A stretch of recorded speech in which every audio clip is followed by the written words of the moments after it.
E olha só, meus amigos, hoje é 8 de julho, véspera de feriado, uma semana diferente em Brasília, né? O que tem? Nós temos feriado em São Paulo, claro, feriado em São Paulo, mas que repercute aqui naturalmente também numa semana fria lá em Brasília, uma semana com jogos importantes da Copa do Mundo de Clubes. O que vai acontecer? Votação de projetos importantes.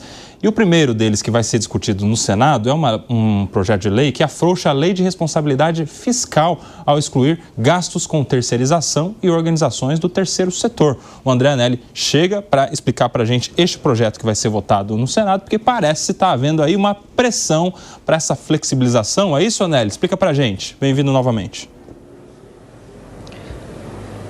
Pois é, Kobayashi, e essa pressão, de acordo com o relator da medida, o senador Efraim Filho, vem justamente de prefeitos e governadores. É uma medida que já foi aprovada na Câmara dos Deputados e que até mesmo deveria já ter sido aprovada aqui no Senado, mas não houve acordo até então para a votação dessa medida, que entra em pauta agora na sessão do dia de hoje, justamente por conta de um acordo dos líderes para que houvesse então essa votação. É a medida que flexibiliza a lei de responsabilidade fiscal no sentido de fazer com que as contratações por meio de terceirizações, por incrível que pareça, não façam parte, então, da lei de responsabilidade fiscal. Ou seja, um exemplo seria uma prefeitura fazer contratação de mão de obra por meio de empresa terceirizada e os custos dessa mão de obra por meio da empresa terceirizada não iriam contabilizar para que o governo municipal, no caso a prefeitura, ficasse ou não como inadimplente ou com as despesas maiores do que as receitas. Em todo caso, não entraria para a conta, então, a contratação dessas pessoas terceirizadas nas contas finais da prefeitura. Isso seria aplicável também aos estados, por meio do governo do estado e até mesmo por meio do governo federal, com limitações de 60%, no sentido da receita corrente líquida, basicamente do faturamento da prefeitura ou do estado. 60% seria o limite, então, para a contratação de mão de obra terceirizada e, no caso da União, 50% da receita corrente líquida, que é, como eu disse, o equivalente ao faturamento bruto do poder público. Então, é um projeto de lei que acaba gerando polêmica, principalmente junto a economistas, porque trata-se de uma alternativa para que a lei de responsabilidade fiscal não seja cumprida e poderia provocar, então, uma contratação em massa de funcionários terceirizados para que a prefeitura, para que o governo do estado, para que o próprio governo federal não ficassem reféns ali da lei de responsabilidade fiscal. Uma medida que está pautada para o plenário do Senado aqui logo mais e existe a possibilidade, então, de que ela seja aprovada, assim como já aconteceu na Câmara dos Deputados. Kobayashi. Agora, um outro projeto polêmico que também está para ser votado aí, Anelli, é o projeto que visa a legalização de cassinos, bingos, jogo do bicho e apostas em corridas de cavalo também. Vai ter alguma regra específica para essa jogatina toda, hein, Anelli? Explica para a gente. Sim, Kobayashi. Da mesma forma também, esse texto já foi aprovado na Câmara dos Deputados, vem aqui agora para o Senado. Justamente, a gente tem que contextualizar em um momento em que o governo federal busca, de todas as formas, aumentar a arrecadação e essa medida acaba tendo o apoio de parcela do governo federal, ainda que questões relacionadas ao comportamento e também ao vício dos jogos sejam um empecilho, mas o próprio governo federal tem apoiadores dentro do próprio executivo por conta da possibilidade de aumento de arrecadação com a permissão, então, de cassinos, de bingo, jogo do bicho, o chamado turf, né, que são as corridas de cavalo e tudo isso. Perdemos o sinal com o André Anelli, daqui a pouco ele volta aqui com outras informações, mas a informação já está completa aqui. Podemos ter legalização de jogos de azar no Brasil. Eu quero ir com o Alan Gani, nosso liberal, conservador. Como é que você avalia agora essa questão aí, hein, Alan Gani? Você é a favor? Liberar aí aposta em cavalo, bingo, cassino? Explica pra gente sua visão. Olha só, Koba, eu como um bom conservador nos costumes, liberal na economia e libertário na balada, né, a piada aí que eu sempre faço, eu sou contra. Pelo seguinte, eu não acho que o Brasil tem um ambiente adequado para esse tipo de legalização. Talvez se fosse em outro país, eu tenderia a ser a favor. Mas a gente sabe que aqui no Brasil você tem o vício, né, já é um problema em si, a gente já tem uma saúde que é muito sobrecarregada, mas principalmente o crime organizado utilizariam essas plataformas aí, quer dizer, utilizariam todos os jogos, né, todas as formas de jogos para lavar dinheiro do narcotráfico e de outras atividades criminosas. Portanto, não acho que seja algo prioritário no país. Eu acho que traria problema tanto de lavagem de dinheiro e também de saúde pública com o aumento do vício. Inclusive, o Piperno fez uma postagem muito legal sobre isso. Que postagem que você fez, Piperno, sobre isso? Explica aí. Não, na verdade, eu trabalho com pessoas, né, que tem um grupo que, enfim, trabalha em cima de causas de dependência química e aí ampliaram também para a questão do jogo e principalmente para o vício, para a ludopatia. Então, esse é um problema que realmente ele aflige milhões de famílias. E eu acho que isso tem que ser avaliado e visto com muito cuidado, porque, veja, por mais que eu seja a favor da liberação dos jogos, eu acho que a gente também tem que estar muito atento aos efeitos colaterais disso aí. Então, por exemplo, no caso aí de liberação de cassinos, eu já até, enfim, debati isso aqui com o Alan. Primeiro, esse projeto ele é muito ruim em tudo. Por quê? Porque esse projeto ele prevê uma espécie de reserva de mercado em alguns... Vai ter estado que vai poder ter um cassino só. Qual vai ser o critério para isso? Por que só um?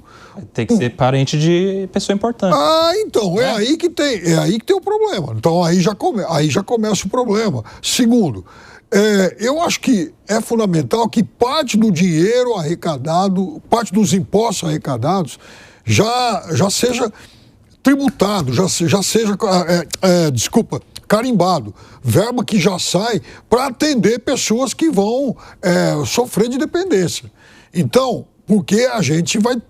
Isso é um efeito colateral claro, evidente, como já tem hoje no caso das bets. Então, o Estado e as pessoas e os próprios empresários desse setor, eles não podem ficar alheios a isso. Outra questão, como é que vai ser feito, por exemplo, feita a concessão das casas onde o cidadão vai poder operar o jogo, enfim, o jogo do bicho. Você vai chegar, por exemplo, lá na região de Padre Miguel, lá no Rio de Janeiro, dominado aí pelos sucessores do Castor de Andrade, e falar, olha, agora eu consegui na Caixa Econômica Federal uma concessão para colocar a minha casa lotérica aqui. Então, por favor, vocês me deem licença que a partir de hoje eu vou operar o jogo aqui e vai ser tudo suave, tudo dentro da lei, não vai haver reação nenhuma. Como é que vai ser isso? O país está preparado para encarar essa realidade que obviamente vai ser hostil para o jogo lícito nesse caso? Então tem uma série de questões que esse projeto não responde de forma nenhuma. O Gani, enquanto você estava falando aí, parece que o Gani estava se manifestando ali. Não, é só para fazer uma brincadeira. O Musa 13 é o que no jogo do bicho? Eu não sou do jogo, não, mas algo bom. Agora quer ver? Viu? Agora quer ver? Piperno 13 é o quê? Se for lá, enfim, a dezena é borboleta. Matou. Sabe de tudo. Ô, Bruno Musa, você sabe que esse assunto é muito interessante para a gente tirar a prova real aqui dos conservadores liberais. Eu quero saber se você é a favor ou é contra essa liberação toda aí. Bom, vamos lá. Eu acho que todos os pontos dados pelo Alan e pelo Piperno têm o seu ponto de razão e de sentido, tá? O Brasil, ele realmente é um país complicado sob o ponto de vista de educação. A gente viu quantos bilhões foram gastos aí com dinheiro de auxílio para aposta.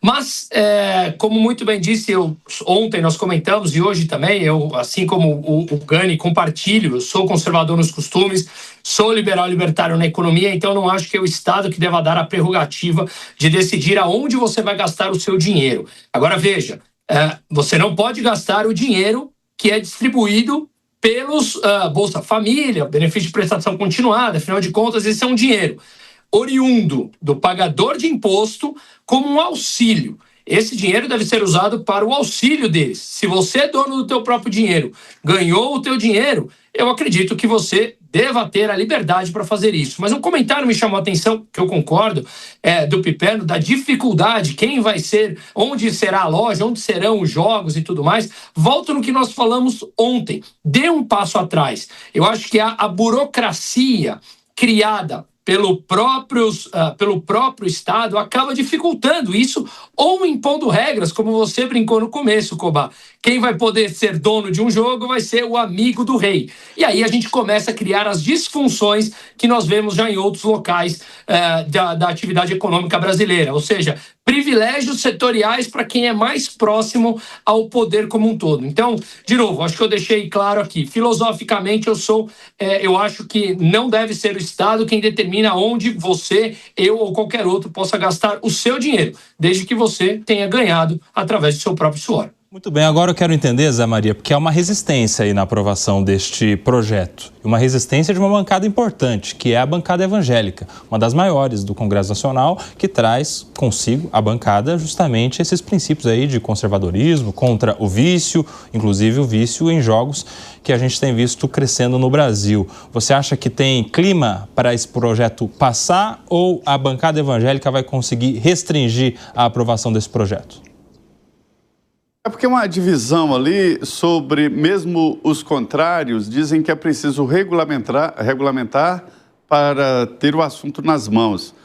Queria elogiar aqui o Piperno, lidar com esses assuntos aí, lidar com problemas sensíveis demais, né?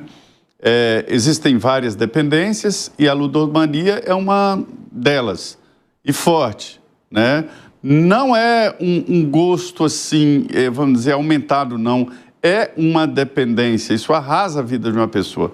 Isso destrói famílias, assim como toda dependência, né? Ativa uma área do cérebro que é como droga, né? É a central de recompensa e acaba dominando a pessoa. Tá, eu trato esses gatilhos assim, de uma maneira eu acho muito perigoso lidar com isso, muito perigoso. São poderes, né? Assim como as drogas lícitas e ilícitas, né? O álcool, uma pessoa pode se transformar num dependente e ele leva para o buraco, que é uma doença social. Leva para o buraco a família e não é uma questão íntima, não é dele, já se transforma numa doença social. Mas acontece o seguinte, muita gente achava que essa história da ludomania, que essa história do jogo clandestino, era uma coisa da tiazinha, da vovozinha que ia lá jogar. Não, é um sistema profissional, né, que não dá nunca dinheiro, o objetivo não é ganhar dinheiro, o objetivo é jogar e jogar e jogar e jogar, né? E quem ganha, naturalmente, é a banca, qualquer que seja ele o jogo. Senão, o dono da banca quebraria, não teria jogo amanhã. Quebrou hoje, pronto, não tem jogo amanhã. Então, quem ganha é a banca.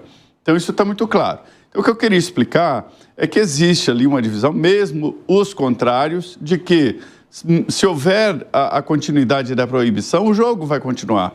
E ele continuando clandestino, além, evidentemente, de quem lida com isso, a marginalidade toma conta e não a legalidade. Além disso, você perde a noção. Tanto é assim que só depois da legalização das bets que a gente viu quem joga, descobriu que é uma parte importante dos beneficiários de Bolsa Família gastam o dinheiro público lá e assim por diante. Então, é por isso que o projeto será aprovado, para que tenha uma regulamentação, que tenha critérios. Mas não é só a bancada evangélica, a bancada católica também, né? Eles acham que não deve ter a regularização disso, que pode ser uma tragédia para algumas famílias, né?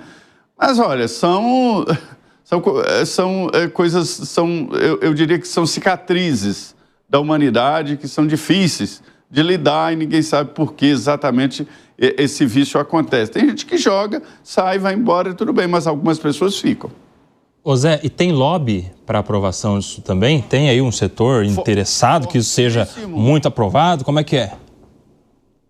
fortíssimo, um lobby que vem atuando há muito tempo. Eu venho acompanhando esse lobby, conheço todos os lobistas, um ex-deputado federal e um ex-senador tomaram isso assim nas mãos e rola dinheiro. Eu vi o presidente, eu conversei com o presidente da comissão, ele dizendo assim, olha, o projeto empacou lá, o que aconteceu? Aí ele falou assim, é porque metade descobriu que a outra metade estava ganhando dinheiro. Aí ele falou assim, acharam um absurdo? Falei, não, descobri que não estava ganhando e querem também. Fala, Piperno. Não, eu queria até dizer para o Zé, enfim, me citou de forma muito respeitosa, é que, Zé, eu entrei nesse grupo porque, veja, eu não atuo para convencer ninguém a parar de jogar ou para parar de beber, ou enfim. Eu acho que cada um tem que ter autonomia para fazer o que bem entende, mas não custa nada a gente tentar provocar algumas reflexões.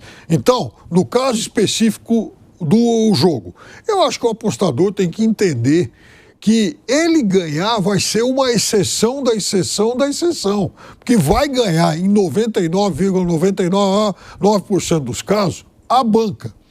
E queria também dizer, fiz até uns posts sobre isso no Instagram, acho que foi isso que o Alan viu. Agora, eu queria dizer que essa edição, que está nas bancas da revista Piauí, tem uma excelente matéria sobre as bets, sobre os lobbies e dando nome aos bois. Vários parlamentares que são intimamente próximos desses empresários e como foi que a senadora Soraya Tronic não conseguiu, por exemplo, emplacar tudo que ela queria nessa CPI que acabou frustrada. Ela fez um belo trabalho, mas eu diria que o trabalho dela foi bastante sabotado.